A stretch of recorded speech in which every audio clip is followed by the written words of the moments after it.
evening, everyone.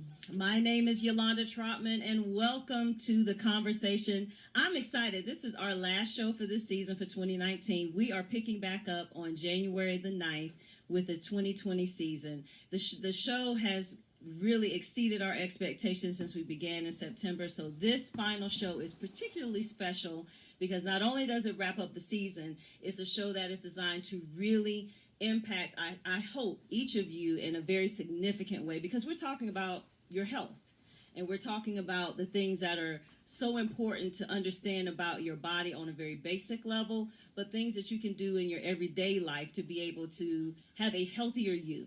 So I am excited about tonight's guest, but of course, as always, if you have not done so already, make sure that you subscribe to Square Media Network on YouTube. Make sure that you are following us specifically at the Conversation with Yolanda Trotman on Facebook, and make sure that you are also in touch with us both through the YouTube, both through YouTube and through the Instagram at the Conversation _Pie Show. So if you're not subscribing, if you've not liked us yet, if you've not followed us yet, make sure you do that tonight, because we are changing a little bit of the format next year in terms of involving more of our viewers as far as questions, and of course making it more interactive. So tonight's show we call Life-Changing Health Nuggets, and came up with the idea of this because, quite frankly, in our community, specifically in the Black community, we are having major health challenges. I don't know if it's fair to say to call it a health crisis, but we are getting there, especially for our young people, in terms of dealing with obesity and other health-related issues. And of course, for all of us, regardless of whatever age we are, and at the core of all of that in terms of health and wellness, surprisingly, are preventative measures that we can do to be able to make ourselves healthier. So, of course, I had to bring on Dr. Renee, and I lovingly call her Dr. Renee, but her full name is Dr. Renee Gilmore Rouson of Total Touch Chiropractic Wellness. And she and I met in 2016. Yes. In 2016, after I was in a car wreck in Huntersville, and my best friend, shout out to Amy, I'm sure she's watching, recommended her and said she came highly recommended, of course. And I've got to be honest with you guys. I have had, up until that point, really bad experiences with chiropractors, like really bad experiences. So much so that I vowed I probably would never see another chiropractor, even if it was something that was recommended, from experiences of feeling like it was a cattle call type of a situation where it was fear-mongering, to even going to someone who pegged themselves as a holistic chiropractor, and that was not the case as well, and ended up doing more damage to myself than actually healing. So long story short, I meet Dr. Renee, and I told her from day one, like, I've had some bad experiences with chiropractors, and what she did was not only educate me about chiropractic care and about the human body, and we were able to talk on a level that I've never been able to do before, but literally, you guys, she helped to change my life, both physically and beyond that, in terms of getting in touch with where my weaknesses have been for me internally, and then helping to address them in a way to really make a difference. So I am so excited to introduce to you all Dr. Renee. Welcome to the show. Thank you. Thank you. Welcome to the show. So I originally call it an apple a day, because the old saying goes, an apple a day keeps the doctor away. And anytime you hear those old so-called, it's kind of a pejorative term now, old wives' tale, but every time that you hear something along those lines, there actually is some truth behind that. And so I noticed through your social media that you were starting to do these health nuggets, when you were starting to talk about small things, practical things in terms of what people can do to avoid illness and to make themselves healthier. So before we get into like who you are as a person, when I say to you, what does it mean to be healthy? Not necessarily in one sense, physically or emotionally, but what does that mean to you? It's a combination. It's just not one thing. It's the state of being physically, mentally, and chemically balanced. Homeostasis, basically in a balance. Because not only physically do you have to be, but you also need to be mentally balanced as well. So it's just like a combination of all of those things. It's not about lack of symptoms. It's about balance.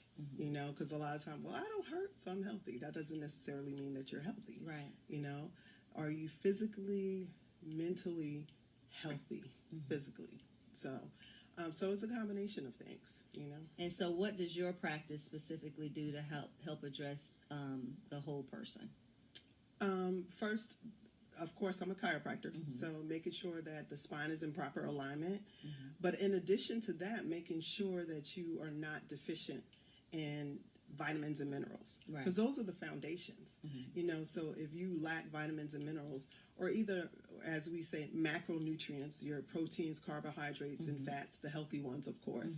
And then also, if you're not healthy physically, like things are not proper aligned, there's impingements along the spinal column, blocking off nerve flow to the different organs and tissues throughout the body, that can affect you over time.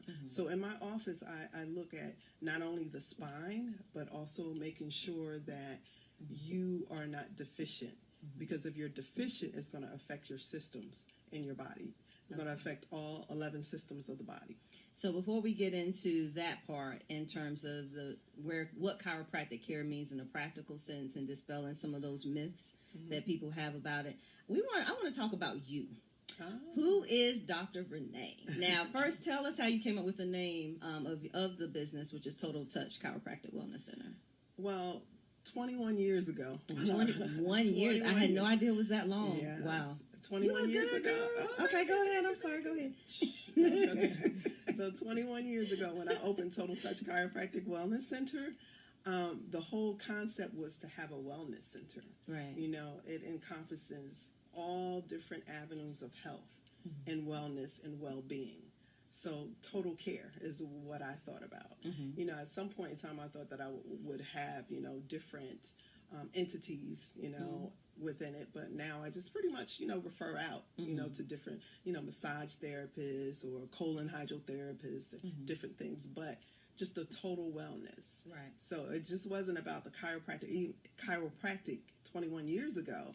It was about just the whole being healthy. Right. So I asked you, of course, and this is per the conversation and how we get to know you is through pictures.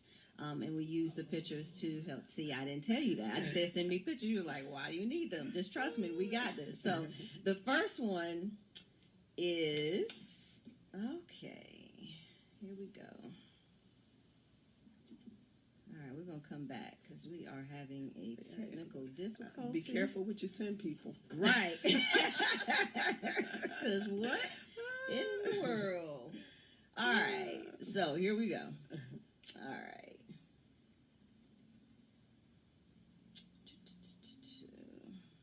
No, okay. So tell us, while we're waiting for that to come up, so tell us, where were we born? Newark, New Jersey. Okay, and so how did you end up coming down here to Charlotte? So I grew up in New Jersey. I went to school in North Carolina. I'm an Aggie Pride. Okay. North Carolina A&T State University. All right. And I went to chiropractic school in Marietta, Georgia. Now, did you come right out of undergrad and decide on chiropractic care? No, actually, in a roundabout way. There's a story behind that too. But I actually went to dental school for a year. I went to University of Medicine and Dentistry of New Jersey for a year. Okay. Had a full ride and realized that wasn't my calling, although I thought it was. And how did you decide that? Actually, I was discouraged about attending chiropractic school because I was told that they weren't real doctors. You know, like when I was in college, I was told that. It's like, no, the counselor was like, they're not real doctors. You should go to, you know, because I was torn between the two. I felt like chiropractic was so fascinating that you can heal people with your hands. Right. And I was really thinking about that. I had went to a dental school program, and when I was there, I was like, I don't know if I really like it because they had you hands on in the lab, and mouths out. Yeah. So I was like, so I didn't know for sure. You know, so it started swaying me more towards, you know, chiropractic. But to be honest, my, you know, counselor, you know, they was really trying to be beneficial, you know, trying to help me. they was like, they're not real doctors. You shouldn't go to chiropractic school. I would go to dental school. So when you first heard that, because you had done your own research to understand what chiropractic care was at that point, or had you? Yeah, I had done some research, but you know, you're like 20 years old, 19, 20 years old, and you're listening to a counselor who's a doctor that's been there, and you're kind of like, oh, maybe they're right, you know? So, but what I realized once I did go there, that it wasn't for me. Right. So I had to go through my own experience to say, hey, let me go back to, you know, I have that picture up. Let me go back to the foundation of really what I wanted to do. Okay. So now we're going to step back in time a little bit. So before you became Dr. Renee, this was young Renee. Oh, yeah. It's a little blurry. Oh, it's okay. That's a good thing. It's blurry. Now, how old were you in this picture? I think I was in kindergarten. I was probably about 5 or 6 years old. Oh, wow. Yeah. So why did you pick this picture? Just because I was trying to find pictures. Not in particular, but that was the one with the red suit, and just, that was one of the, you know how you have a few pictures that your mom has hanging up on? Right. That was one of the ones. Not that it was my favorite, it's just that she had a picture hanging up, and I took a picture, you know, and I just grabbed that picture, and I was like, oh, okay. So what were you like as a kid? I was very quiet, actually. I was really? very quiet, yeah. I find that hard to believe. Yeah. I was very quiet. See, I was the baby of the family. Yes. So I was a baby too. He was. There was no quiet. No quiet at all. I think I was kind of quiet. I used to sing a lot though. Can't sing, but used to sing a lot. But I used to keep to myself a lot when I was younger. Now, how many brothers and sisters? I have one brother, one sister. And so, what's the age difference? The age difference. My older sister, she's 5 years older than me, and my brother and I were 17 months apart. Oh wow! Yeah, everybody used to think we were twins. Oh my goodness! Yes, and we used to fight. How now? A lot or just a little? A lot. We used to fight. One minute we would be playing like over here, like all friendly, and the next thing, I hate you, boom, boom, fighting. Right. Now, are you still in New Jersey at this time? Yes. Okay. Yes. And so now, did you graduate from New Jersey and make your way down to North Carolina? Yes. I graduated from high school, then I went to A&T. Okay, I don't want to get too far ahead. Okay, yeah. Just wanted to see if you were still there. Okay. Still there. So, kindergarten, first grade, quiet. How do you think your teachers would have described you at that point? The same or no? I was such a pleasant child. Oh, really? Yes, very much so. And so, were you a quiet leader, or did you tend to be a little bit more introverted? Maybe in between. Maybe lead sometimes when leading was necessary, but not like stepping out there and just taking the bull by the horns. Right. I really wasn't a follower. I kind of danced to my own drum. Did your own thing. Yeah, I did my own thing. And so, as the baby and your brother being so close in age, did you find that there was a lot of competition in school, or you all kind of had your own separate identities? I was kind of smart, so he was. Is he watching? Yeah, hopefully he's watching. Hey, bro. No, he knows we always had this healthy competition. Very good. I would think so. I would think so, but it was just different. I was the type of kid where, I didn't want to miss school. Perfect attendance was very important to me. Wow. I like school. Actually, and did you keep perfect attendance? I did, actually. I did. Wow. Yes. Yeah, no. I could be sick. I want to go to school. That's how I used to be. Yeah. Oh, I love it. Now, then this one I like, because is that your dad in the background? That is my dad in the background. And believe it or not, I look like about a 7-year-old in that, But I was probably about 11 or 12 in that picture. Oh, wow. Yeah. Oh, wow. And so I like the way, what I noticed in this picture and what stuck out to me, it looks the way I don't know what you're doing or what kind of event this was, but I was immediately drawn to the expression on your dad's face. I don't know if that was something that was important to you, but just his expression, like he looked so proud of whatever was going on. Yeah. He was incredibly proud. We used to have those basement parties back in the day. Yes. I think that so I know you were not at the basement party. No, the ma'am. Basement party. Yeah, I think that was my sister's birthday party. And I probably couldn't hang out too much because I was the youngest. Right. So I could just go down for a little bit and just say hey to everybody, and then I had to go back upstairs. But okay. that is our basement. We were going downstairs. Okay. And so at that point, now how would you describe in terms of your childhood memories what it was like growing up in New Jersey? Oh, I had great childhood memories. We used to walk everywhere. It was so much stuff to do. There was parks. You know, in the summertime, we had police athletic lead. You know, you can get jobs back there as a kid. The neighborhood was a close niche type of neighborhood. We had nosy neighbors that would tell on Don't you. Don't you miss that though? They would like neighbors that would tell it before you got home it was on. Yes. Or, you know, you may have gotten it before you got home. Right. Yeah. And my mother, she had a bowling league for a block. So it was a North Maple Associates. So Friday nights, everybody in the hood, in the neighborhood, we would go to the bowling alley. And we had this league, and it was just great. I had a great childhood. Were you a good bowler? Yeah, actually, I really was. Okay, all right. And so this one is this graduation, high school graduation. High school graduation. Now tell me about this, Renee. How has she changed from first grade, middle school, Renee? How has she changed? Oh, I was a model back then. Oh, girl. Do you have glamour shots? I was doing some models. I did some glamour shots. I was part of we actually in our high school, which no longer exists, unfortunately, Clifford J. Scott in East Orange, New Jersey, we had a fashion club. So I was part of the fashion club, and, you know, I was voted Miss Versatile because I did basketball and bowling. Well, wait, stop. Wait. Wait. So you were an athlete as well? Yeah. Okay, we just gonna skip past that? Yeah. Okay. So basketball. Yeah, basketball. I wasn't very good at it, I wouldn't say. But if I would have ran track, I think I would have been better at it. But I thought it was too hot to be running outside. Okay, I got you. There's okay. So basketball. What else were you involved in high school? The bowling team, the fashion club. I was on the newspaper, and that was pretty. And then I would have a job on the side too. And that was a summer job, or did you work during the school year too? During the school year too. Okay. When I could. And so describe her personality. Comedian, thought I could sing. Everybody, you know, I just came in contact with my high school yearbook. It was lost. My parents found it for me. It was at their house. And I was reading what some people were saying, and they was like talking about my singing. I was like, oh yeah, I forgot I used to sing back then too. Always singing, and you know, had a good sense of humor, kind of thing. So I get that from my dad, just always joking around. Right. So, yeah. And so, had you decided when you decided to go to A&T that you wanted to study medicine, or was it something, or you weren't quite sure at that point? Yeah, I knew that I wanted to go into medicine because I even knew right off that I was majoring in biology, and I didn't change my major or anything. So I knew that I was going in that path. And did you always have a love of science, or did that kind of evolve over time?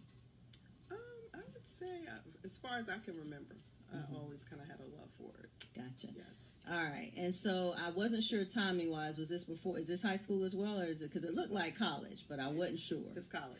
Good. I got it. So now you're in college at A&T. Now, what year is this? Do you remember? Actually, this is when I graduated from college. Okay. Because that is a picture of me, my sister, a gift to me. I think my brother and my sister both, was a trip to the Bahamas.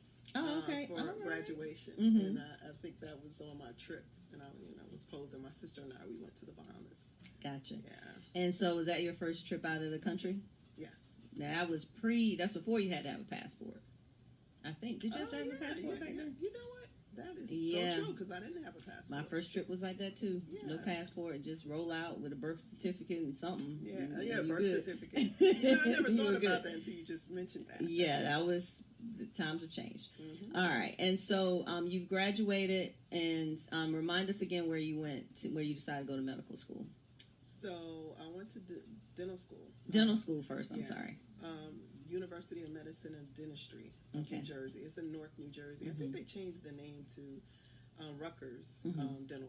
I think they've changed the name, or they had the intentions of changing the name. So, and so then after your first year, yes, Did you stay in the New Jersey area? Did you move somewhere else to go to school? I moved somewhere else. I kind of took some time just to kind of reflect to decide on what I was going to do. I was thinking about moving to Boston, so I spent some time in Boston, and I was like, nah.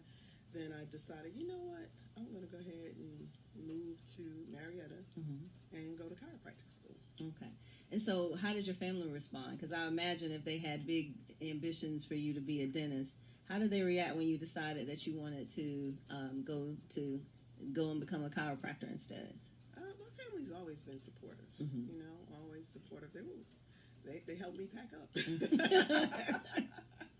Okay. We loaded up this van. Actually, a friend of the family had, he's deceased now, but he loaned us this like 15-passenger van, you know, and we loaded up all of my stuff. Me and my parents, we drove to Marietta, and I moved in. And so day one, you're there, day one, you picked your classes, completely new journey for you. What was it like the first few days? I was very ambitious because of the fact that when I was in dental school, I knew that wasn't, you know, for me because I had some issues while I was there. So I was laser focused when I got there. Okay. It was like, you know how you go through things and that just makes you stronger and just make you more motivated.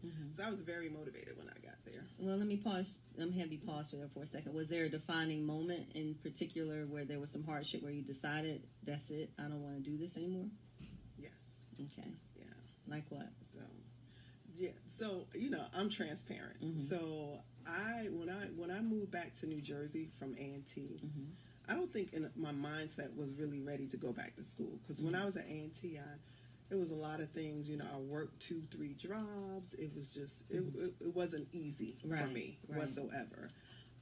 Had roommate issues. They moved out on me. I had to find a place to live my last year, and it was just a whole lot of drama. And so when I moved back to New Jersey, I kind of was in the mindset, I want to chill.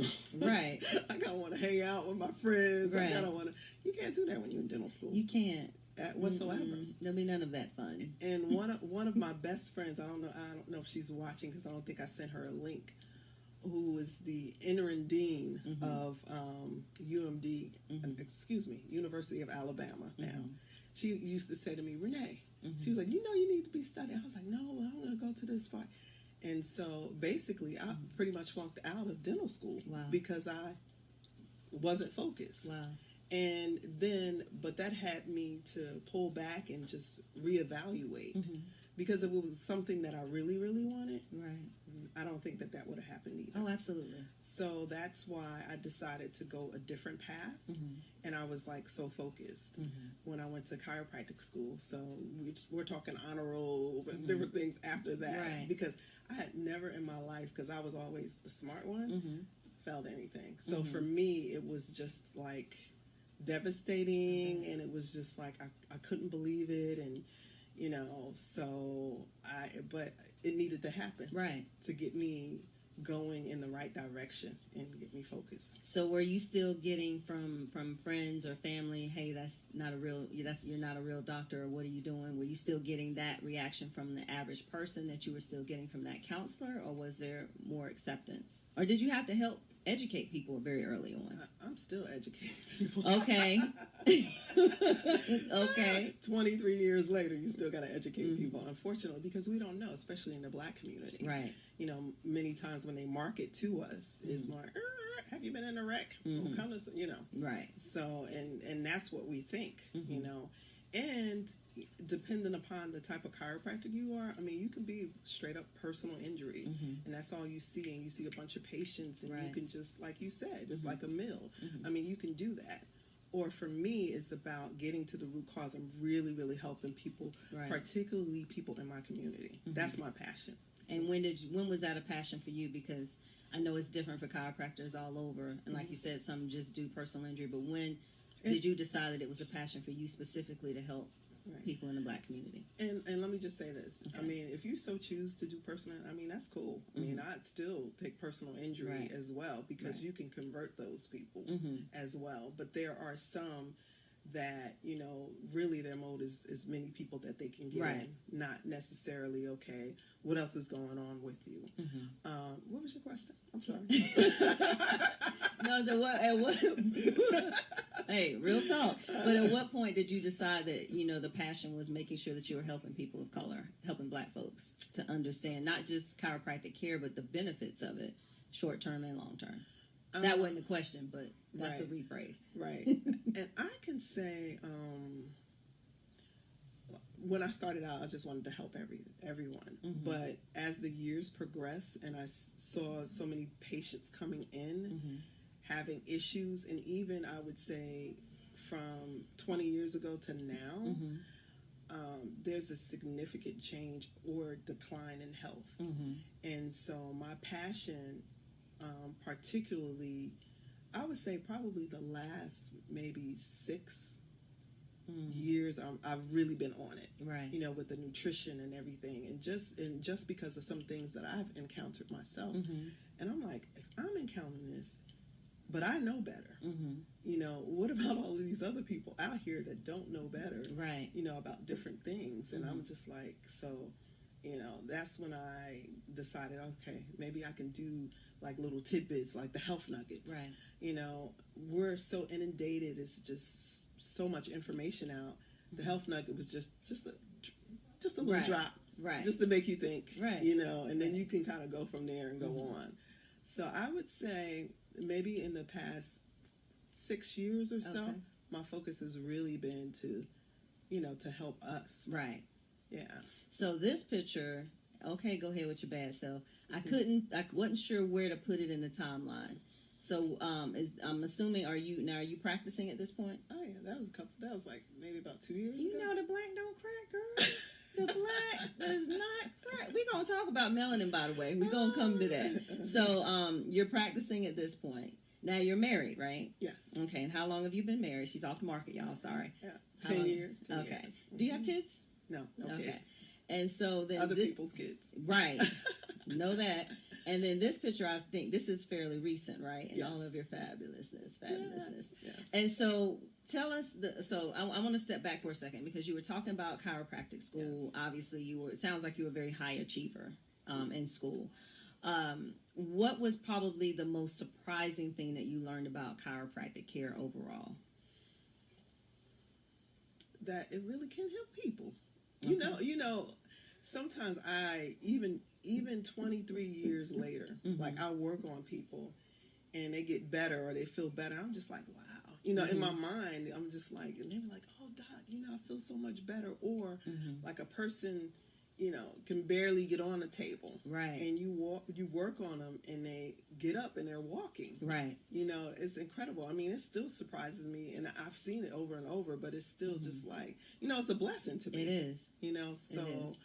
I would say in clinic, when you're in 7th quarter, there's 14 quarters. When you're in 7th quarter, that's when you start hands-on. You work on the students first. Right. You work on your friends, so you can mess them up first. I gotcha. You can, make all the mistakes on your friends. But when I moved that first bone, which was really before 7th quarter, because, when you get home and stuff, we practice on one another and do stuff. I would say when I moved my first bone, I was just like, wow. Did it freak you out a little bit? No, it's just like, wow. That's so it's awesome. not like popping knuckles. That's not the same thing. No, it's moving but joints. Like actually moving the joints itself. Right.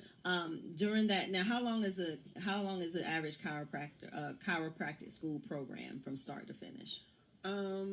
It can be 4 years. If you don't take breaks. I think I got out in 3.5 because it's on a quarter system.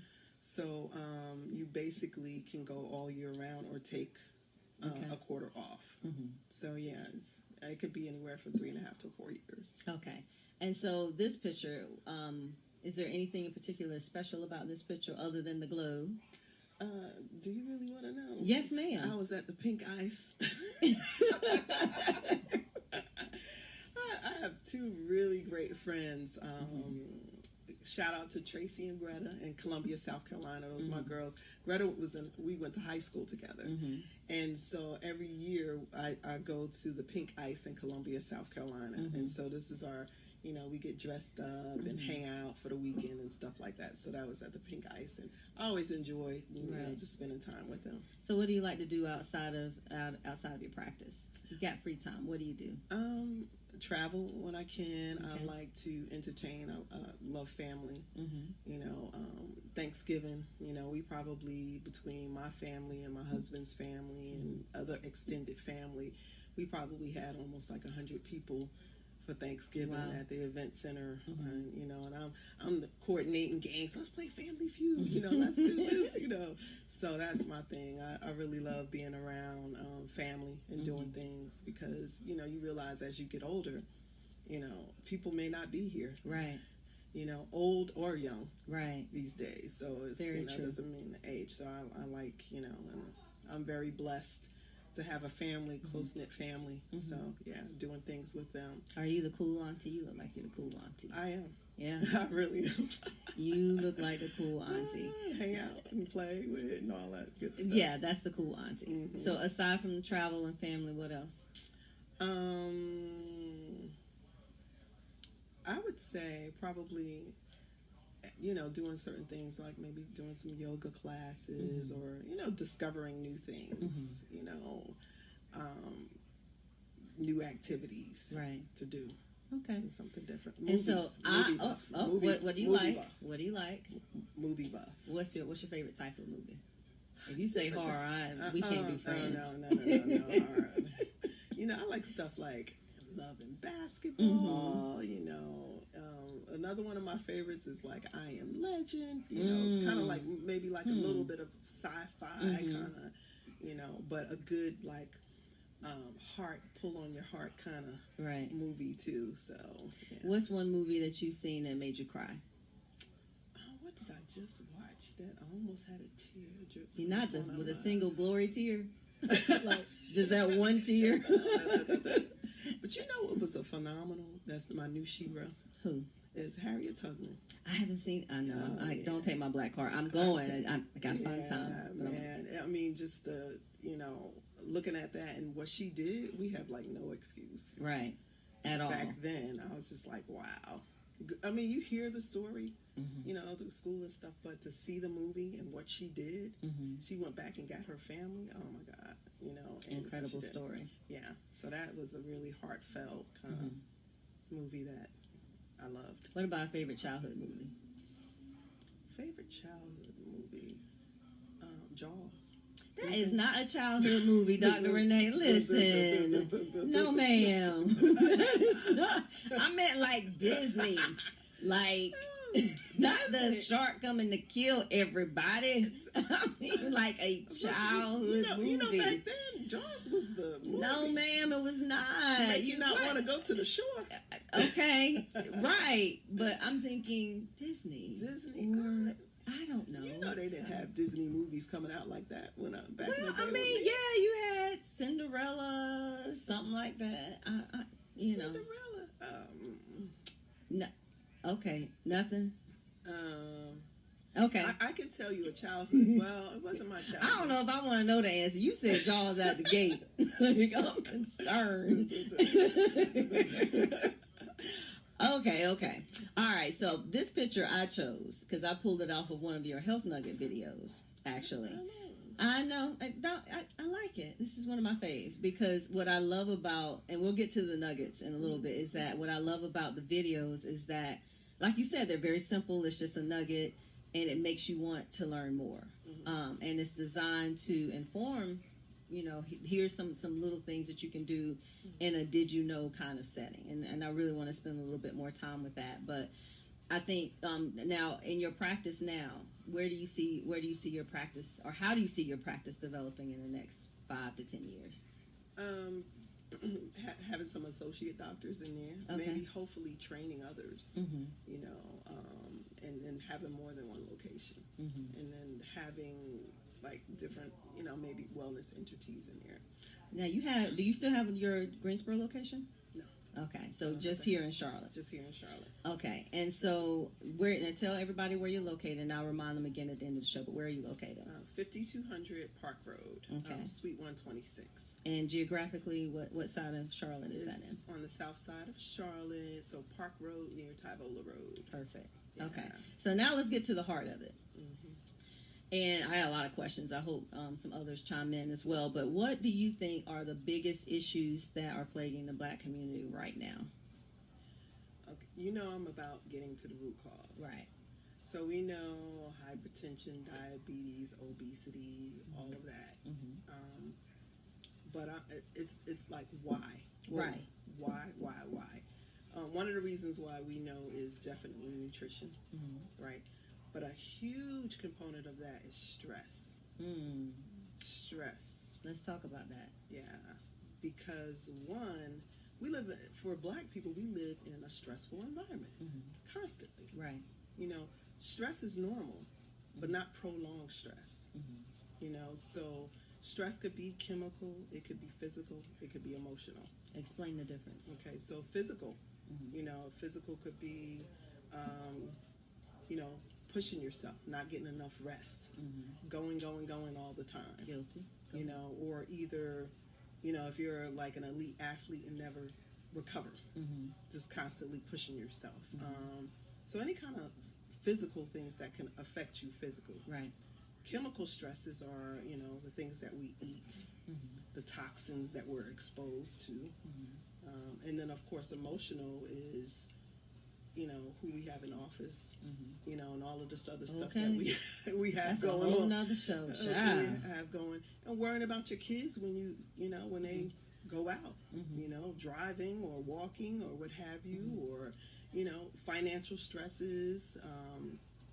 The list goes on and on for us. And I think that's fascinating, and I really need I need you to really focus in on that for a second, because as Black people, our stress and the type of stress that we encounter is so much different, you know, from any other race, frankly.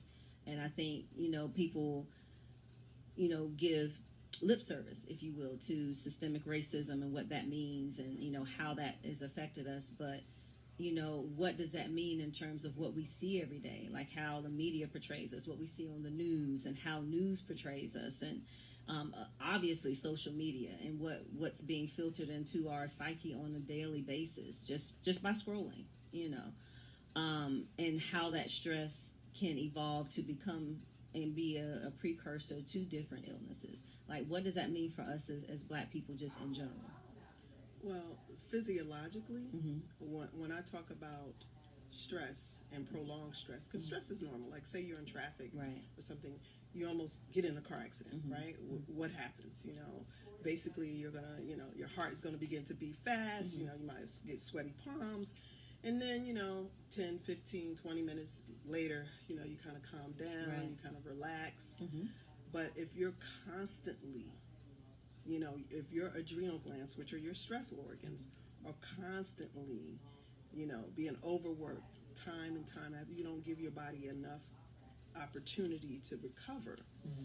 then it begins to affect different hormones. Right. Like cortisol. Mm-hmm. Cortisol is your stress hormone. Mm-hmm. Cortisol is released when you're in a stressful situation. Right. And then, you know, once the stress goes away, mm-hmm. cortisol levels go back. Mm-hmm. But if it's ongoing, you're constantly secreting cortisol. And then what happens? Mm-hmm. You know, just like if you hold your hands up in the air like this, mm-hmm. you know, it gets tired, right? They get tired. Right. So it's the same thing. But the thing of it is that cortisol, mm-hmm. its job is to, one, it breaks down glucose, mm-hmm. puts it into the bloodstream, mm-hmm. so that you can have the energy in your muscles and so on and so forth. So if you constantly have glucose in your bloodstream, you could become insulin resistant. Mm-hmm. One of the things that it does is it also increases your blood pressure, mm-hmm. okay, hypertension, mm-hmm. Insulin resistance, which is diabetes type 2. Right. It goes to the diabetes type 2. It also decreases, its job is to decrease white blood cells, mm-hmm. so that weakens your immune system, mm-hmm. right? It's so many different things that it does that can affect you overall, right. even from, prolonged stress affecting how you sleep, because it's sympathetic. It gets you going. It's supposed to, keep you going. But you're not supposed to be like that all the time. Right. So if you don't sleep properly, then that can affect you over time as well. If it's constantly breaking down, you have insulin in your bloodstream, then it's going to be difficult for you to lose weight.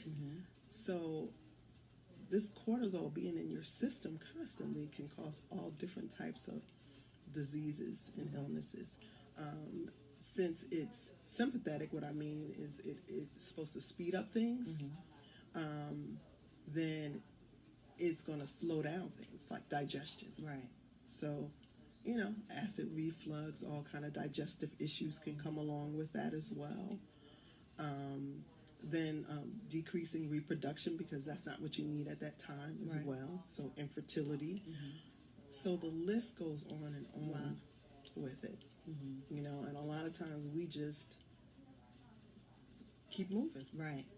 And I think, and I think this is particularly true with Black women, not for any other reason, because we have so much that we have to carry beyond just being a woman, especially in oftentimes a misogynistic world. Don't really want to get into all that tonight, but that stress can amplify, I think, with us. And I think because we try so hard to make sure everybody's okay. We are the worst in taking care of ourselves, or we feel guilty about self-care. And that's something that as Black women especially, we have to do a better job of being able to, one, say no, and know that it's okay to say no, but also find time for ourselves, even if it's in quiet moments. Because, our health is not looked at the same way. People don't advocate for us the same way, in the healthcare, or at least in the Western medicine. But anyway, so I picked this because what chiropractic does is that it encompasses so much. As more than just the spine, or getting your back cracked, or whatever foolishness however a person describes it. So just on a very basic level, what does chiropractic mean, just to the average layperson, if they've never heard that term, if they've never been to a chiropractor before? So it's basically the art and science which allows the vertebral column, or the spine, to be in proper alignment. Okay. And why is that important? That is important because your skeletal system is your framework. Okay. Your spine protects your spinal cord, which is the most important system of the body, because it protects the nervous system. Okay. The nervous system sends messages to every organ, every system, to every organ, tissue throughout the entire body. And so when things are misaligned, when the vertebrae become misaligned through things like poor posture, stress, trauma, and it could be athletic injury, slip and fall, it could be motor vehicle accident. When those bones become misaligned, it can impinge the nerve. So wherever that nerve What does that mean when you say impinge? It can cause pressure on the nerve, or it can irritate the nerve. So wherever that nerve is sending the message to, whatever body part, whatever system, whatever organ it's sending it to, it can affect that area over time. Gotcha. Okay.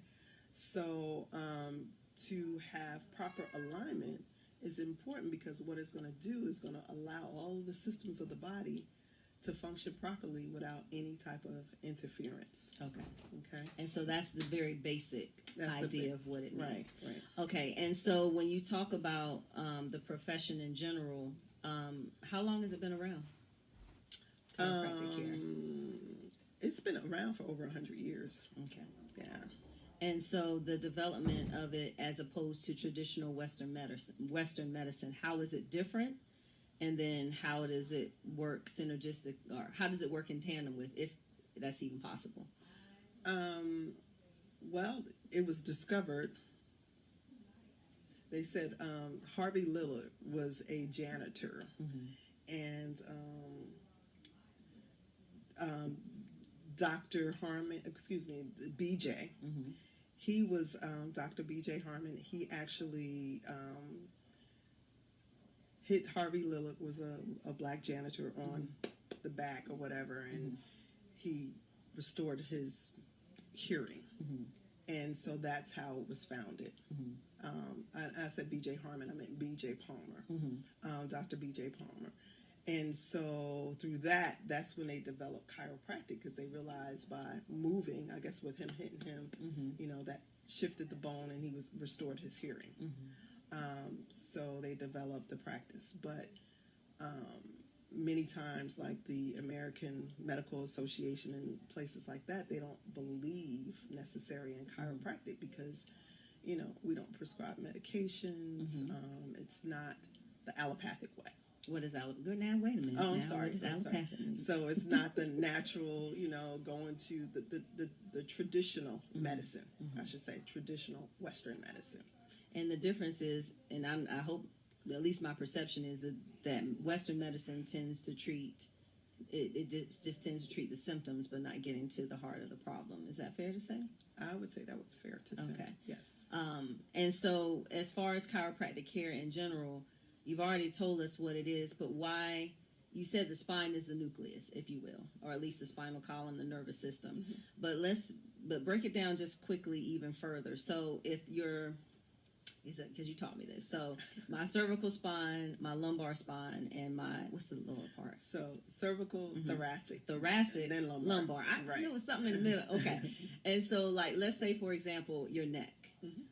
If your neck, and I guess that's C1, 2, 3? C1 through C7. Okay, so when you say the numbers, those are the different vertebrae in your spinal column. Right, they're numbered 1 through 7. Okay. You have 7. So let's say hypothetically you have issues in, say, the middle part of that part of your spine, like 3 through 5.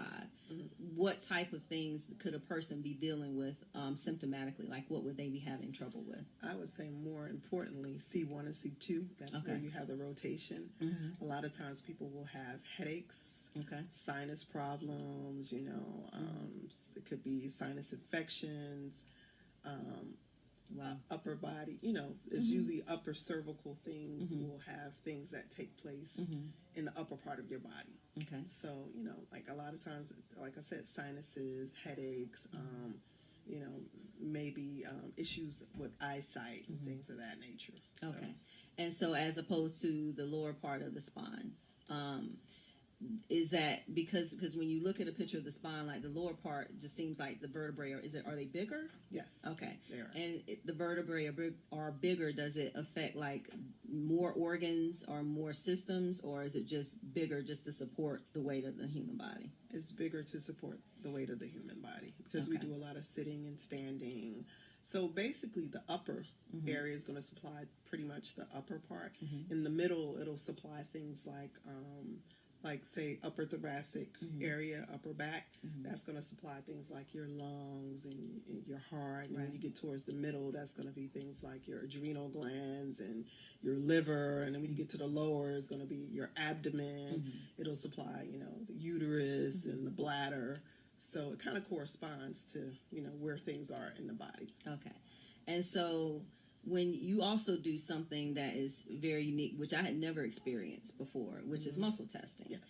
And so I think the first time, okay, true story. So I first come to her and she does some adjustments and I'm like, oh God, I think I'm going to die. Like, what? Why is it making all this noise? Like, I don't understand. But like I said, I had such horrible experiences before where I would, come in and it's like, why are there 50 people in here and they're going from room to room and this is weird and then they take this x-ray and I have to say this for a second because this maybe other people who experience this where you go to a chiropractor and they do an x-ray and it's like almost like they're trying to scare you into sessions. And I remember this one particular place, apparently they're still around, they're a chain. And what they did, and I noticed that everybody in there was black. And I remember I came across them because they were at a festival, I want to say it was Juneteenth, maybe 3 years ago. And I just kind of stopped, and, person I was with, we stopped and they did the whole spinal scan. And, oh my God, it's black here, you're going to die. And you need to come see us tomorrow because your spine is telling us, like, death is upon you. Pretty much. So I go in and, they did x-rays, but they kept, at the time, the person I was dating, they insisted on him coming with me. I'm like, what does he have? He's not my husband. We're not engaged. But I felt like it was a scam because when I came in, he wasn't with me, but they showed my spine, and it was basically your your spine is, you have adult scoliosis, it's curvature of the spine, and it's so bad if we don't have these 18,000 treatments. I exaggerate, but it was like 500 treatments, something ridiculous that they were going to bill through my insurance. Like, if you don't have these treatments to get your spine in alignment in X amount of months or a year, then you're going to be looking at permanent damage. Okay, but then you go in, and like I said, it was like a cattle call. It just never felt right. And then fast forward to the next one I had a running injury, and it was in my hip. It was bad. It was really bad. I went to the hospital. It was when I was campaigning, and I'm still trying to push through, even though I'm in all this pain and trying to try cases and all this foolishness. But that person was a holistic chiropractor, didn't look like me. But every time I went in, it was like ice packs and heat packs. I'm like, but that's not really helping because of where the pain was in my hip. Turns out it was bursitis. And I was getting frustrated because he never x-rayed or anything to see and to eliminate that, because I had a CT scan and all. It was just the craziest injury and that I had ever had. But if I had just rested, then I would have been okay. But all of this manipulation, like, I would feel worse when I would leave. I never felt better. Like, I always felt worse, but I thought that's what was I didn't know. I didn't know any better. I thought, okay, you come in, you put the ice on it, he does some stuff. Oh, shit, this really hurts. But, okay, I guess this is part of the healing process. I had no idea. Mm-hmm. And so, like I said at the top of the show when I met you, it was like, oh, God, I don't want to go through this again. And it was like night and day, because what I appreciate about you is that you took the time to educate. Like, you have, obviously, it's a very visual office. And I could talk to you, like, because I thought I knew stuff, because I told you my mom was a biology teacher. I said, oh, yeah, this is such and such thing. You were like, okay. So, we're having a conversation. It felt like I was talking to a friend. But I know that I can, when you first did the muscle testing, that blew me away. Because, at that point, I'm still on the bench. I am probably 30 pounds heavier. 30 pounds heavier. A lot of stress. And I didn't realize how much it was taking a toll on me until, like, I could, like, the gray hair, like, my hair was thinning. Like, I just didn't know. And then when the first time you did the muscle testing on me, you were like, yeah, this is what's going on. And I was like, what kind of hocus pocus is this? Like, you didn't do any blood tests. Like, how do you know this? So for people watching, like, what is muscle testing? How does it work to help the body tell you what's going on with it? Okay, so there's two types of muscle testing that I do. The chiropractic type of muscle testing, which I muscle test the actual joints, mm-hmm. because you have these receptors in the joints, and when they become misaligned, it weakens the muscle that's attached to it. Okay. So I muscle test to see what's out of alignment. Mm-hmm. Then there's another muscle testing that I do that you've experienced both, mm-hmm. of course, which I do a body scan. You have surface reflex points. Mm-hmm. They're actually acupuncture reflex points on the surface of your body. Okay. And they indicate different organs and different systems. Mm-hmm. Since we're energetic beings, mm-hmm. If there's a deficiency of that particular organ. When you say energetic, you don't mean like energetic in a... I mean, what does that like mean? We're made up of energy. Got it. We're made up of energy, mm-hmm. all of us. Everything has energy, mm-hmm. to it. So what I'm saying in essence is, if there is a deficiency, say like in your liver, mm-hmm. or heart, mm-hmm. when I muscle test that particular reflex that is related to that organ, mm-hmm. and when I muscle test you with your arm and it goes weak, mm-hmm. that's an indication that there's a deficiency there. Okay. Right? And so my job is to find out, not just say, okay, take this, take that, is, since we're dealing with energy, anything that is good for your body, mm-hmm. your body will stay strong. Mm-hmm. Anything that's not good for your body will weaken it. Mm-hmm. And it's the same thing with thoughts, mm-hmm. So, like, if we find a deficiency, like in the liver, so mm-hmm. now I know, I just use my expertise as a doctor, like, okay, so what's good for the liver? Okay. So I'm going to use different products, such as, something to see whether or not we need to detox it, or do we need to, strengthen the liver. So I'm going to try these different products. and your body is going to tell me which one is best for you. And so, like, visually, what does that look like? Because I know we're sitting across from the table, so it's hard to show what that looks like. Unless we have a volunteer. A volunteer? No. Come on, Steve. Don't worry about it. Come on. Volunteer? Come on. Do a demonstration. You're going to come on this side of Dr. Renee. I think we can still see you. So, okay. So you're going to be our guinea pig. Does he need to stand? No, you can have a seat. Okay. Oh. All right. So we're gonna put you on the spot.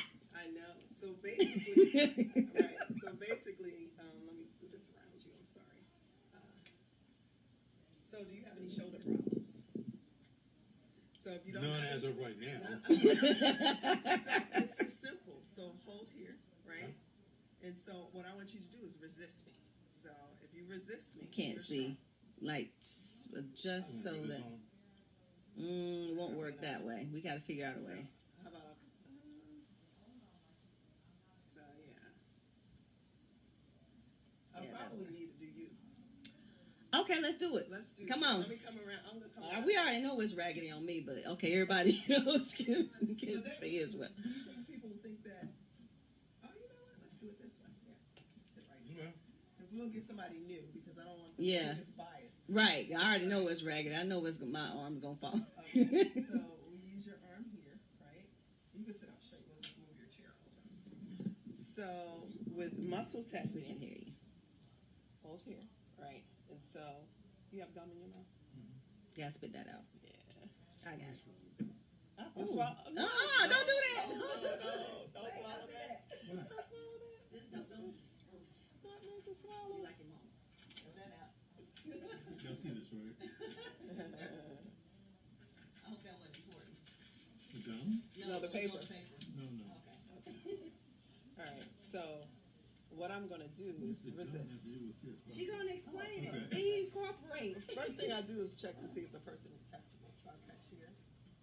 And have him turn a little bit slightly, see, because you got to be able to see his arm. Perfect. That's it. So resist me, resist me, resist me, resist. Are you resisting? Yeah. Yeah. So he's testable. That's the only point on the body that should be weak. And that's like third eye? So yeah. Pretty much that short circuits the body. Get out of the here. master. Okay, go ahead.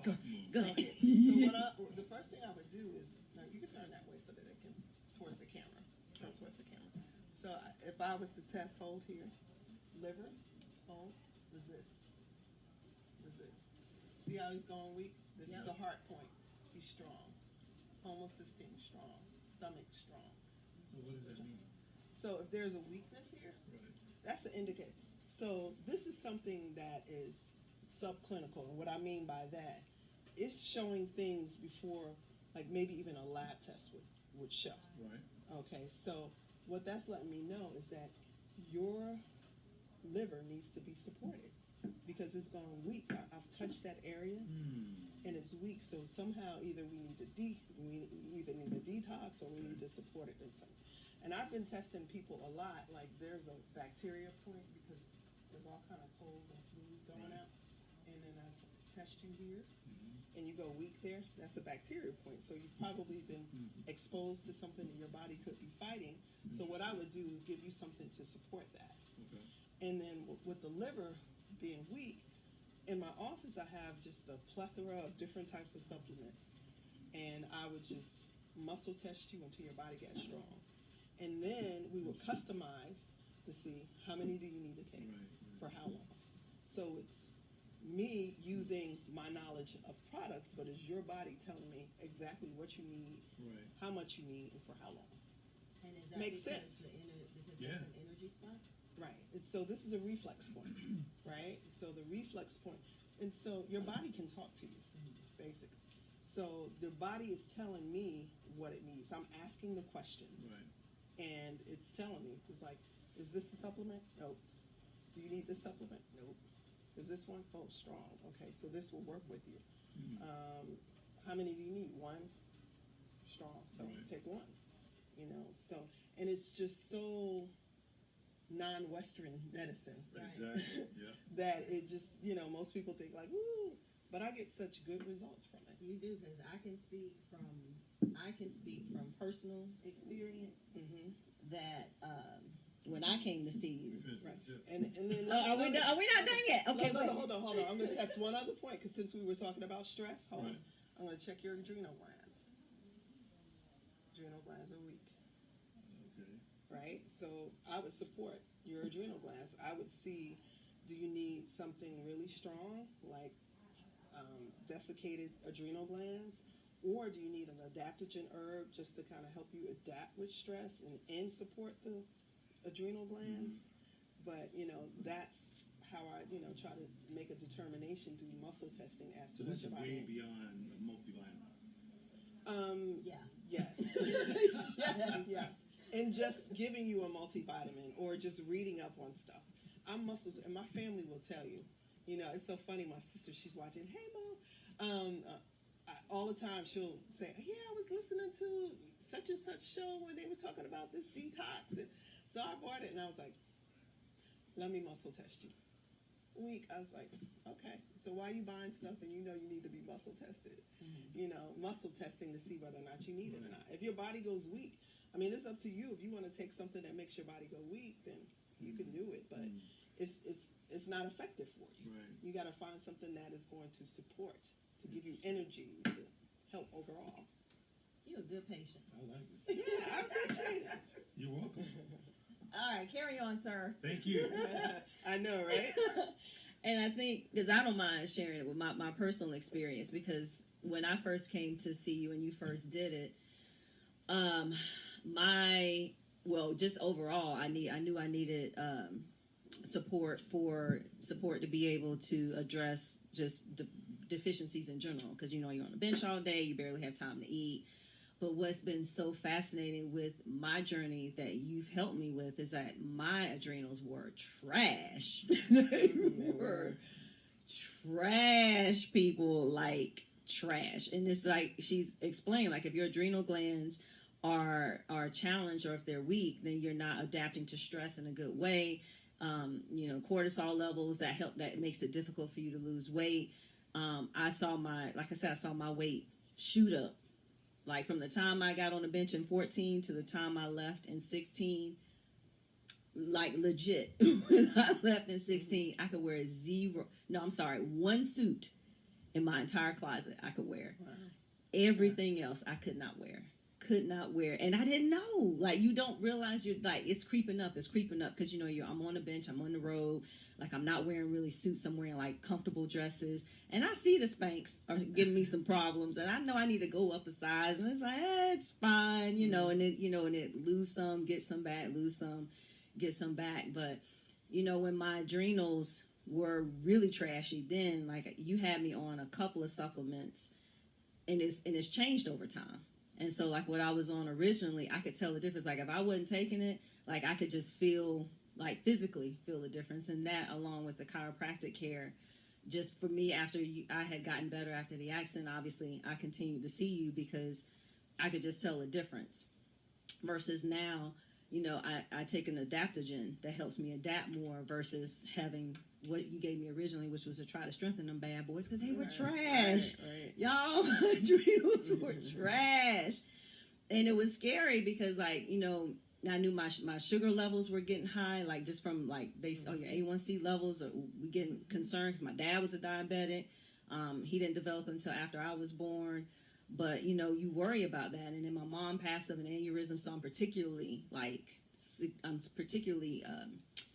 cognizant of like stress issues and all of those things because nobody saw that coming.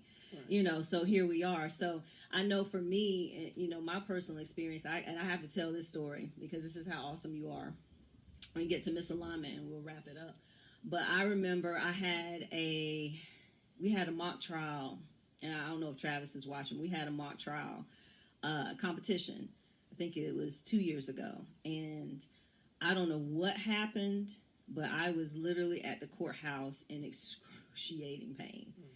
And I could just be walking, and then like I would move the wrong way, and like my whole body would get weak. I mean, it was like, but I couldn't do anything. I had to walk, like I had to. I had people coming in. I don't think anybody could tell because I just had to push through it. but it was so bad. I remember it was like during a cross-examination, and I went in the back, and my friend Travis came back there, and another one of my friends at the time was there, and it would hurt so bad. Like I had bent over, and they were like massaging my back, and it was just excruciating. But I would stand up and I'd be okay, but I'd move slightly, and it was just like, oh my God, I can't. And so I remember calling you that day. I was like, please, please help me, because I don't know what this is. I didn't know if I had pulled something, but I remember that day. Like, I remember catching an Uber from the courthouse. Like, I didn't even try to get my car. I was like, just get me out of here. You know, I pushed through. I grinned and bared it. Like, but I remember when I got to your office, like, I was almost in tears. You didn't see that, but I was in tears in the car, because it was just like, I don't know what this is. But I can tell you guys that I was really sore, but I got up off that table. And I could walk with no problem, other than some lingering soreness from where I was like constantly manipulating that area. But I would have gone to the hospital. They would have done an MRI. They would have given me painkillers. They would have done all that. And what I needed, I was just out of alignment. My spine was not just straight, but it was twisted. Mm-hmm. And I remember a similar situation when I was trying a case, and this is before I met you. I had gone to the hospital from that running injury I told you about, and was in pain all weekend. Like, it would be waves of pain. I didn't understand that's what an impingement, just waves. Mm-hmm. And I was in trial that Monday, and the judge was such a jerk to me. I mean, such a jerk. I had gotten to the point, I had even told him, like, I have to stand. Like, if I sit and stand up, I'm going to freak out in front of this jury because I'm in a lot of pain. And I remember he said something to me, I'll never forget to this day. He was such a jerk. Mm-hmm. And I jumped up, because it was like you're questioning my professionals. As soon as I jumped up, I felt this click in my back, and I was good. It was crazy. Like, I didn't know at the time, but when I jumped up, like, I gave him the biz. Like, at this point, I'm like, you know what? You went there. So, like, he was coming at me. I was coming back respectfully. Right. But I remember when I jumped up, I felt that click, and it was just like self-adjustment. Yeah, who knew? And it, like, of course, I didn't understand that's what happened. I just knew that I could walk, and I wasn't hurting, and that those waves of pain, had gone. So that's the importance of obviously making sure that, we have proper alignment.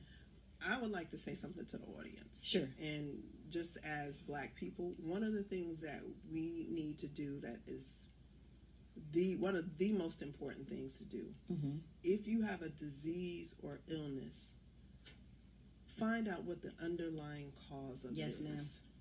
I don't care what it is. If it's an autoimmune disease,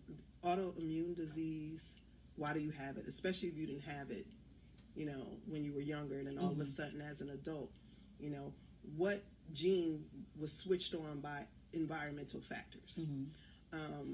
Even cancer. Mm-hmm. Why do you have cancer? Mm-hmm. What is it? There's always an underlying or a root cause, and you just have to figure out why. Because if you can figure out the root cause versus just treating it, mm-hmm. then you can prevent it from coming back. You can eradicate it, basically.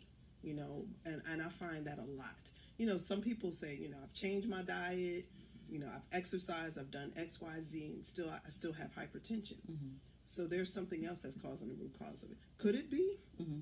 your adrenal glands? Mm-hmm. Because when you think about it, adrenal glands not only secretes cortisol, but aldosterone, which mm-hmm. causes fluid retention and sodium retention. Mm-hmm.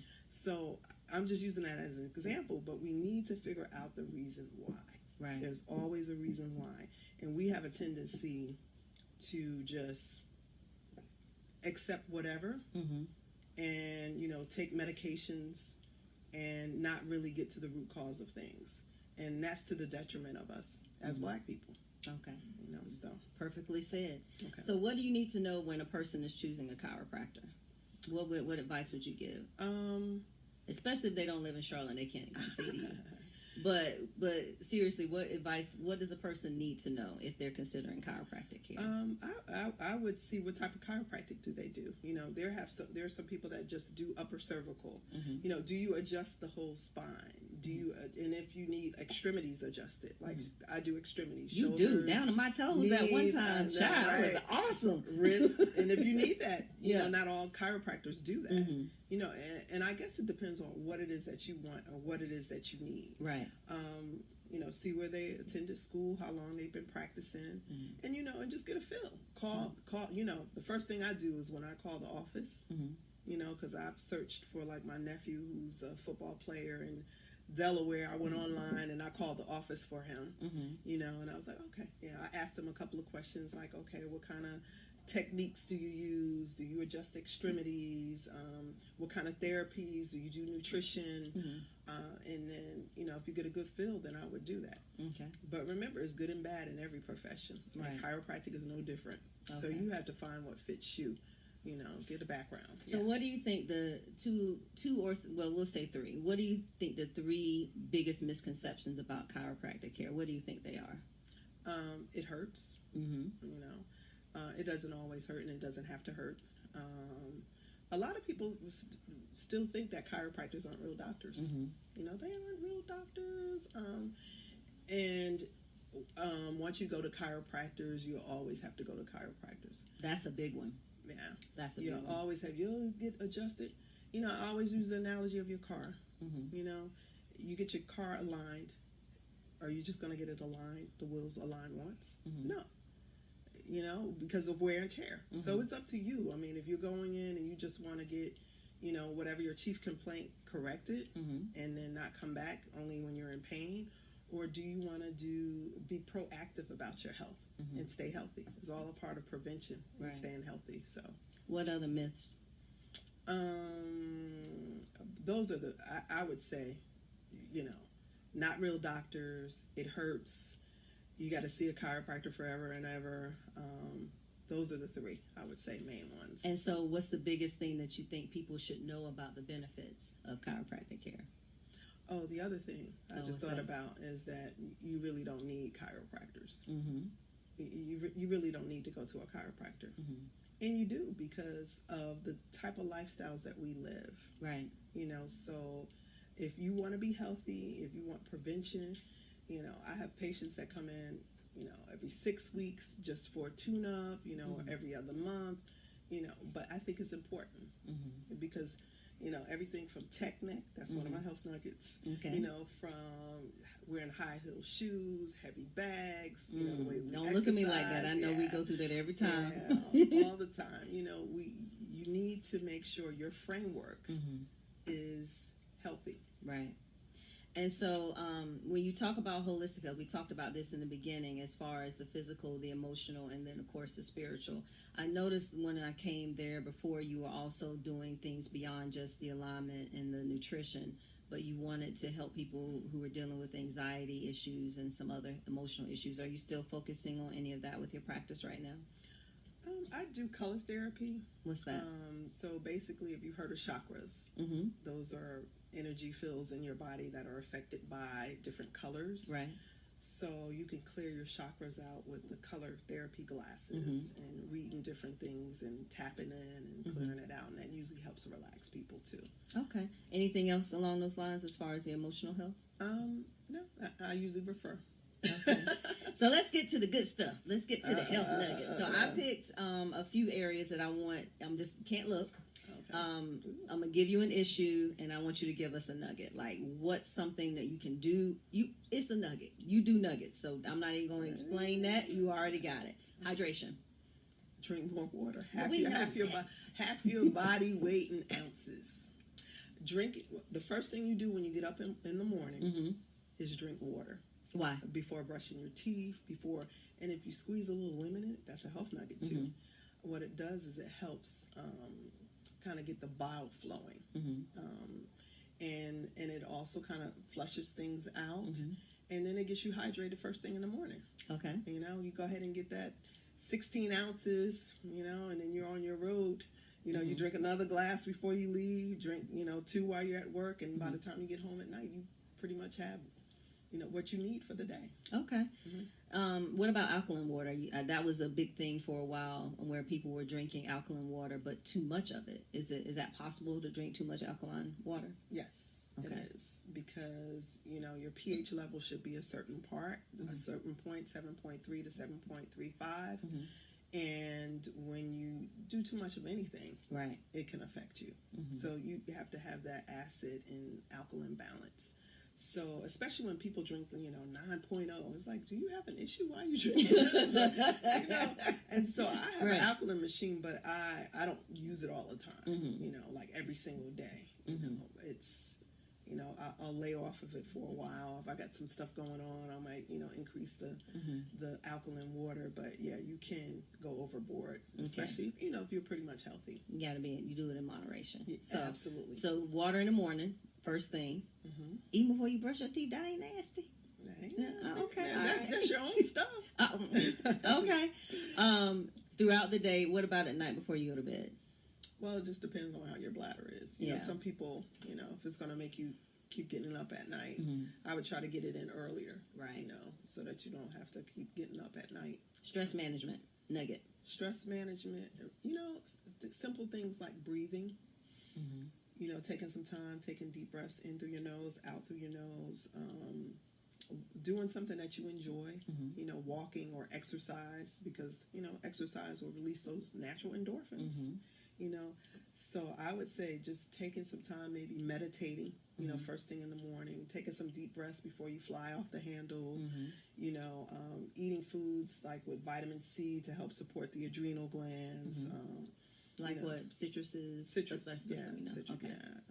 kiwi, strawberries, things like that. Spinach. And I would say just really just taking time, to meditate, to reflect, to breathe, to be thankful, getting proper rest. Right. Trying to go to bed at night. Put that phone down. That part. Yeah. Sugar cravings. This is one of my favorites. Sugar cravings. One of the things that I do is I don't have certain things in the house, so I won't eat them. That's hard, though. That's so hard. If you don't have it in the house. But I want it. Okay. I want it. So did you hear my health nugget for the holiday? I didn't. It's probably going to upset me, but go ahead. It's not. Oh, my goodness. It's really not. But what I would recommend is drink your calories. Don't eat your calories. So if you're going to do that candy bar, don't follow it with juice or soda or sweet tea. Drink it with water. And that'll kind of curve it a little bit. So either eat or drink your calories. So piece of cake, water. Okay. No rum cream, none of that. Okay. All right. So, what about those nighttime cravings, though? Because that's a problem for a lot of people, me included. Like, you just crave sometimes, not all the time, but you start to crave sugar at night. What I would do is with your dinner, I would make sure that you have like some healthy fat. Okay. Versus, that will fill you, will satisfy you. So if you eat dinner, maybe have an avocado or something like that, not just straight carbohydrates and proteins, have some fat. And that'll kind of curb that, wanting to have something more, something sweet. Okay, good. Weight loss. I know we got to work out. Okay, good, fine. But what else? Address the stress. Okay. Address the stress. Wow. If you're under a lot of stress, it's going to be really difficult to lose weight. Say that again. If you're under a lot of stress, it's very difficult to lose weight. So, okay. And then any foods that you think are in general good fat burning foods, or foods that help boost the metabolism? I would say, there's always so many different studies. They say this, they say that, they go this and that. But one of the things that I am more leaning toward, and I've gone back and forth, is doing more of a plant-based diet. That's healthier for you, and then more of your healthier fats. I think that will facilitate in it. Okay. Diabetes, blood pressure. That stress again. Okay. I cannot stress that enough about stress. But of course, watching what you eat. Like if you just have to have that piece of whatever, cake, pie, that soda or whatever, don't couple it with something else sweet. Right. Just do the one thing and just kind of flush your system out with a bunch of water. Okay. And is that right after or during? right after, during, before, after. Yeah, but it does help because once you start drinking the water and just kind of flushing things out, you know, and then get up and move, you know, kind of burn, you know, try to burn some of that sugar off that you just. Very good. Immune system. This is a big one, especially this time of the year. Immune system. So proper rest. And if you decide to do the flu shot or not, you know, I would, if you're around sick people, you know, I'm a firm believer of taking things to enhance the immune system. You know, so it's a lot of different herbs, a lot of different vitamins. You know, people know the basic vitamin C, but there's a lot of different things that I do in the office. Like I have the Immuno Plus. That's my favorite. Yeah, that's your favorite. So that has everything from, it's a tincture. So it has echinacea, cat's claws, powder acco, just a bunch of herbs that help fight things, and it also helps to boost your immune system. Excellent. And then a tincture is something that's in a liquid form. Right. Liquid based with alcohol. Gotcha. And then allergies. Allergies. First, seeing what this. I would like to say this. Many times people have sensitivities to different things, and they don't even realize it, and it causes inflammation. So see if you have a sensitivity to things, because coupled with, and what type of allergies are you talking about? Food allergies or just overall environmental? Actually, let's do both. So with food allergies, of course, you know, stay away from those types of foods that can cause inflammation. But staying away from sugar, because sugar causes inflammation, right? And so that can worsen your symptoms of any type of allergy that you may have in the environment. Okay. And then what about environmental allergens? Is that the same thing as far as avoiding the sugar? Yeah, and there's different things that you can try. You want to stay away from certain foods that also can flare up the histamine. I did a health nugget on that too. Go to my health nuggets. A lot of these questions can be answered because I have done different things on that. I can say stay away from processed stuff. Processed foods, sugars, all of those things will cause inflammation in addition to the environmental things. Excellent. Thank you. You're Oh, wait, I'm welcome. sorry. I'm lying. One more. Headaches and migraines. Seeing where it's coming from. Okay. Is it a sensitivity from foods that you're eating? Is it due to a misalignment? Is it due to, you know, tension, headaches? Maybe due to poor posture? You know, like tech neck. And what's tech neck? Tech neck is basically when your head is in forward flexion pretty much all the time, from looking at the electronic devices, from your iPads to your laptops to your cell phones. And what happens is it strains the muscles, and that muscle tension can pull on the cervical spine or the neck and cause headaches and other issues. Yes. Okay. And so to deal with tech neck, obviously posture, or if you have to look at your phone, look at it eye level, or? Yeah, look at it eye level, take breaks. A lot of people are getting work stand desks.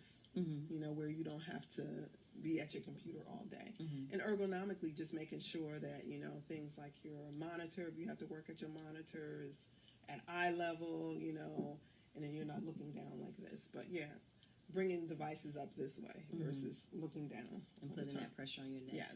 Fantastic. Now, on your Facebook page, I think on the Total Touch Facebook page, as well as your Facebook page, is where people can find a lot of your health nuggets. Right, and then I also have a YouTube channel. Okay. So that is Dr. Renee Gilmore. It's DC. Okay, and they can find some of the health nuggets there, The health nuggets are there, and then also on Facebook if they're not on Facebook. Fabulous. And then on my website. You know, if you go on the website under Health Nuggets, About Us, there's a list of health nuggets, and then you also can click on the link. And what's the website? TotalTouchCare.com. Okay. So as we wrap up, I'm bringing you to the Sue part. And the Sue is where I ask you questions that you cannot look at, and you got to answer. This has nothing to do with anything we talked about tonight. Okay. But you got it. Okay. So, but this is an easy one. So would you rather be the first person to explore a planet or be the inventor of a drug that cures a deadly disease? You know what I'm going to say. Right. This one was easy. This was a no-brainer. What disease? What disease? Hate. You got to chop some people's heads off of that. Imagine if we could cure that, though. Right. You know, that probably is a disease. It's rooted in some shenanigans, that's for sure. yes. But no, what disease would you? Cancer. All forms? All forms. There you go. Mm-hmm. That was an easy one. Although I really think that don't get me started on that. No, go ahead. I believe that cancer will never be cured because it's too much money in making. Oh, absolutely. When people sick, so there'll never be a cure. There always will be research. There will always be things out there, but it will never be cured. It's a multi-billion-dollar industry, and we need to know that. Right. So you need to look outside of the box. You know, so that's a different. Getting on that is a no, but I appreciate you saying that because that is true. I mean, there's no money to be made if people are well. You know, the industry makes money off of people being sick and the fear of being sick. Right. Yeah. And there's so many things that have been found to cure cancer or to cure a person from cancer. You know, a lot of times it's not, you know, just giving a toxin and cutting things out, you know, or even if you decide to go that route, then now you need a lifestyle change. Right. You know, so not throwing salt. If somebody decides to go that route, then that's good. But then you got to get those dead cancer cells out your body. You know, you got to change your lifestyle. You got to change things so that it doesn't come back, right, which it normally does with a vengeance and metastasize all over the body. So another show on that. We'll come back to that. What's the most useless talent that you have? My singing. I can't make any money off of it. Is that your final answer? Final answer is my singing and my. The Lord knew what He was doing because I'd be a hot mess if I couldn't sing. I got you. What's the craziest thing that you've done? What's the craziest thing that I've done? I haven't gone skydiving like you, but I've gone like real white water rafting, and I'm not a good swimmer whatsoever. That's crazy. Not whatsoever. We were in Tennessee. I was in chiropractor school, and my crazy classmates flipped the raft over. Thought it was fun. What? I was just so mad. I said, "See, that's what happens when you doing stuff you're not supposed to be doing." But oh gosh, I'm sure that was. Just like, you know, I had on my life jacket and all of that stuff, but I did not want to be in the water. Right. Yeah, of course. So yeah, whitewater rafting. Yeah, you're not doing that again, I'm guessing. That would be a no. Okay. You should jump out of a plane. It was awesome. Yeah. No? Okay. All right. Where would you go tomorrow morning if you had unlimited income? Where would I go? You know what? I've yet to go to Africa. So that's on my to-do list. To maybe this year or next year. I would love to go to Africa. Which countries? Ghana. Would be one, and then I would say probably Egypt because I would like to see the pyramids. Yeah, definitely put that on your short list. Yeah, for sure. What does it mean to live a good life? Now we're getting philosophical. To me, a good life is being happy. You know, so being happy, just having my health, having my family, and having joy. Okay, and do you think that's universal? I would think so. I think that there are a lot of people that live the really simple life, have nothing, and they're very happy because they have their health, they have their family, they have a roof over their head, and they're good. And that's it. Okay. And of course, the final question: if you could choose one song to play every time you walk into a room for the rest of your life, what would it be? Man, do you know how much I love music? Yes. To narrow it down to one. So repeat that question one more time. One song. Boom, chicka, pow, pow. One? Every time you walk into a room, child, is blaring. That is your theme song for the rest of your life. Oh, my goodness. Oh, there's so much. You know what I would... Okay, you know the song by Alicia Myers, I Want to Thank You? I'm going back. I want to thank you. Yeah, that one. Yeah. By shining your light on me. Every time you go. I ain't got to tell it either, girl. That's a good one. That's a good one. I like that. That was I walked into that on my wedding, you know. Oh, did you? Yeah, we walked into it, Yeah, that's a good one. So thank you so much for joining us, Dr. Renee. You made our last show for, not quite yet, Steve, not quite yet. I made our last show absolutely phenomenal, and I thank you. Thank you. Because what is so important to us is that we have the opportunity to really learn basic things about our health, the importance of chiropractic care, whether you decide that that's something you want to look into or not, but just understanding like how important the spine is and alignment and all of that affects your body, not just in the short term with an adjustment, but in the long term of really getting to the root of it. So I thank you so much. It means the world. So one more time, how can people get in touch with you? You can get in touch with me either on my website, totaltouchcare.com. Okay. I have a personal Facebook page or my business page, which is Total Touch Chiropractic Wellness Center. YouTube channel, Dr. Renee Gilmore, DC. And then on Facebook, is it Renee Gilmore Rouson, or is it just Renee Gilmore? It's Renee Gilmore Rouson. Yes. I'm sorry, I said it wrong. You're fine. Because I always call you Dr. Renee. That's right. All right, Exactly. So this is Giving Tuesday. Before we wrap it up and talk about what's coming up next in January, this is Giving Tuesday, and I just want to give a shout out to all of those of you who are entrepreneurs, who are running nonprofits. It is so important that you take an opportunity, because it's not too late tonight, tomorrow, to take an opportunity to find a nonprofit that's important to you to give back. Because especially nonprofits that really directly impact our kids, that impact adults, that really make an impact in our community, I really, really strongly encourage you to give back, because it's Giving Tuesday. So what better way to be able to show that, and to whom much is given, much is required. So take a moment. Of course, shameless plug for I Speak Now, which is my nonprofit that I started while I was on the bench, which is ispeaknow.org, where we instill passion, pride, and confidence in our children and young adults so that they recognize their future is limitless. That's an organization that I started while I was on the bench as a district court judge. I encourage you to go to the website to learn more. We're doing big things now, and 2020 is going to be amazing for us. So shout out to the board of directors. Shout out to all the schools that we've worked with since the program's inception in 2015. So whatever organization that you support, please take an opportunity to give back. I'm so excited. Dun, dun, dun, dun.